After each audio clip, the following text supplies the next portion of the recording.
What's up mga idol? Sa video na to ay gagawa tayo ng cellphone na hindi nagcha-charge. Napagawa na po, napalitan na ng flex pero after 1 month bumalik daw ang sira. Hindi na naman po nagcha-charge. Kaya yun po ang gagawin natin ngayon. So pinaalala mo lang po ito at maraming salamat po sa nagpadala nito. Ayan, check po natin kung ano ba talaga ang nangyari dahil bagong flex na po ito at 1 month lang po ang itinagal. Bumalik na naman daw ang problema. Ayan mga idol, ang model po nito ay Poco F2 Pro. Madalas po ito yung mga common issue na hindi po siya nagcha-charge kahit palitan ng flex, babalik po ang sira. Ayun mga idol, kung napapansin niyo po sinubukan ko po siya i-charge, wala talagang reaction. Dapat pumupula ang charging indicator at nung diniinan ko ang baba niya, bigla po siyang pumula at nagcha-charge. So possible nito mga idol na nasa linya po ang tama. Paano ba ito inaayos ng normal? Ayan mga idol, kung napapansin niyo po, hindi ko po siya diniinan, hindi siya nagcha-charge. Pero kapag idiin mo ang pinakalikod niya, ayan, nagcha-charge po siya, lumalabas ang kidlat. So possible mga idol na linya ang tama nito at kailangan po siyang i-jumper para mag-normal. Marami kasing ganito mga idol, kahit palitan mo siya ng flex, bumabalik talaga ang tama. Ayan, hindi ko na siya dininan at talagang hindi na po siya nagcha-charge. Gawin na po natin ng normal na hindi na po talaga babalik pa ang sira. Ayan, baklasin natin yung likod at dahan-dahanin natin dahil marami pong dikit ang nalagay. At panoorin nyo rin po kung paano mag-tester ng linya ng positive line sa charging sa pinaka mainboard. Gamit po tayo ng lacquer thinner mga idol. Sa pagtanggal po nito ay pag hindi nyo po kayang tanggalin or matigas ay pwede nyo pong gamitan ng lacquer thinner. So dito mga idol, bandang parts dito ay matigas po siya. So possible na marami pong dikit ang nailagay. So thinner lang po mga idol, lalambot po yung dikit. So konti lang po ang ilalagay nyo dahil matigas po ito talaga tanggalin, lalo na kung madikit na at delikado po ang mga flex sa ilalim. So ayan, maraming ang dikit mga idol. Tanggalin na po natin yan mamaya. So ayan, kung napapansin nyo po, medyo angat po ang pinakailalim. So possible nito na may tapal din po ito na inailagay dahil siguro medyo maluwag siya. So ayan, tanggalin natin lahat ng screw at i-check natin bakit umangat medyo ang baba. So ayan, nung inangat ko po mga idol, ayan, meron nga siyang tapal na kulay orange. Banda po yan sa positive line kasi minsan maluwag yan mga idol, kaya kapag nadiinan ay magcha-charge. So kagaya po kanina mga idol, magcha-charge siya kapag dinidiinan. So mamaya tanggalin na po natin yan kapag normal na po ang paggawa natin. At ayan, iangat po natin yung baba at meron po palang sticker dahil napagawa na po ito dati. Ayan mga idol, so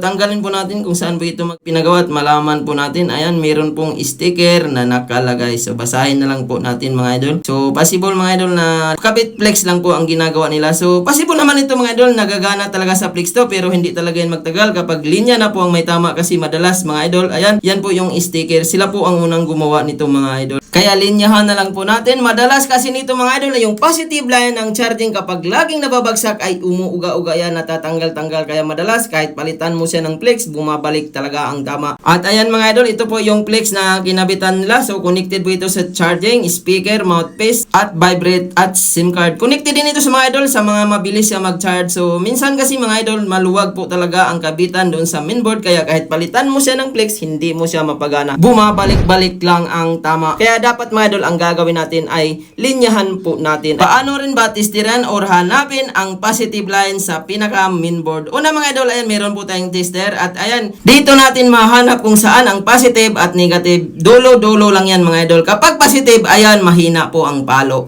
Kapag negative naman mga idol, kabilaan po ang palo. Kahit baliktarin mo siya mga idol, ang positive hindi po yan papalo. Kapag baliktaran mo naman yung negative ay papalo din yan. So malalaman po natin kung saan ang positive ay nasa kanan. Ayan mga idol, so mahina po ang palo. At hinanap ko rin po yung linya niya sa baba sa may tuldok mga idol. Ayan, iisang linya lang po ito galing sa pinaka-connector papunta sa tuldok. At dito po yan sa baba sa kanan mga idol. Diyan po natin itap ang jumper dahil kanina mga idol, kitang-kita naman kung saan po yung nilagay na tapal. So positive po yan. At kutkutin po natin mga idol, iisang linya lang din po yan galing dyan sa connector papunta sa baba. So dito tayo magkaskas at dito natin itap ang jumper dahil karamihan sa mga ganitong unit mga idol, kailangan mo lang talaga i-jumper ang linya ng positive line para mag-normal. Ayan, nag-apply pa ako ng flux at lagyan po natin ng lead mga idol para madali po malagay ang jumper wire mamaya. So ayan, iisang linya lang po yan mga idol galing doon sa connector sa taas. At ayan mga idol, dito po natin itap mamaya ang pinaka-jumper. So yan po yung positive line niya. So ayan, sa taas naman maglagay din po tayo ng tingga. So isang linya lang din po yan papunta doon sa connector.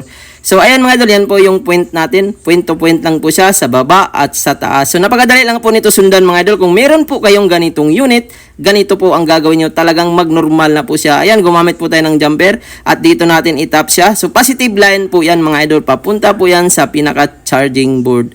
So napakasip po ng pagkagawa nito mga idol dahil hindi po matamaan ang ibang parts nito at hindi po kakapal ang mga gilid-gilid kasi minsan kung pangit po ang panghinang ninyo at gayahin nyo to kapag hindi po magandang paghinang hindi nyo na masalpak ang flex. So ayan, kitang-kita po yung nilagay natin. Ayan mga idol. So talagang 100% tested po ito. Karamihan po sa mga ganito na ginagawa ko ay hindi na po talaga bumabagta. Yung iba naman ito galing sa service center, pinagawa nila, bumabalik. At nung ginawa ko na po dito, wala na po ako nabalitaan na bumalik na naman ang tama. At para mas safe po ang jumper at hindi mapuputol, maglagay po tayo ng allowance at dikitan natin ang gilid-gilid para meron po siyang allowance in case mahulog man, hindi po mahatak-hatak or kapag lumubo po ang battery mga idol, kapag na-overcharging, hindi po mahatak dahil meron pong allowance sa taas at sa baba.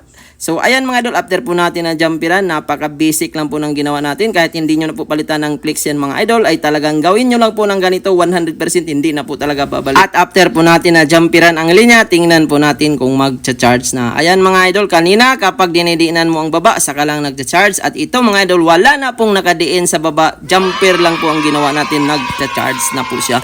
Marami na po akong nagawa nito mga idol, talagang tested po ang ganitong gawaan. Huwag po kayong matakot, marami kasing ganito, takot sila dahil may jumper. So hindi nila alam na ito pala ang pinaka the best way sa paggawa ng ganitong problema. At tinanggal ko na rin po yung tapal niya mga idol para hindi naman po kumapal ang baba. Dahil kanina medyo nakaangat talaga dahil po sa tapal na ito. At talagang tested na ito mga idol kahit hindi mo na ito tapal-tapalan. Talagang hindi na po ito basta-basta babalik pa ang sira. Dahil po nakadirect na po ang charging from mainboard to charging board. At tingnan din po natin mamaya kung fast charging na ba ito. At kapag fast charging na mga idol, talagang solid na po ang ganitong gawaan. Ayan, linisan natin mga idol kasi marami pong dikit ang nailagay. So normal lang po, minsan marami talagang dikit ang mailagay. So mahirap na po tanggalin kapag naramihan natin ang lagay. At ayan mga idol, from 25% nag 27% na kagad. So possible na fast charging na rin ang paggawa natin. So ayan, linisan natin ng maigi mga idol para maibalik natin ang normal, ang pinakatakip niya. At gumamit din po tayo dito mga idol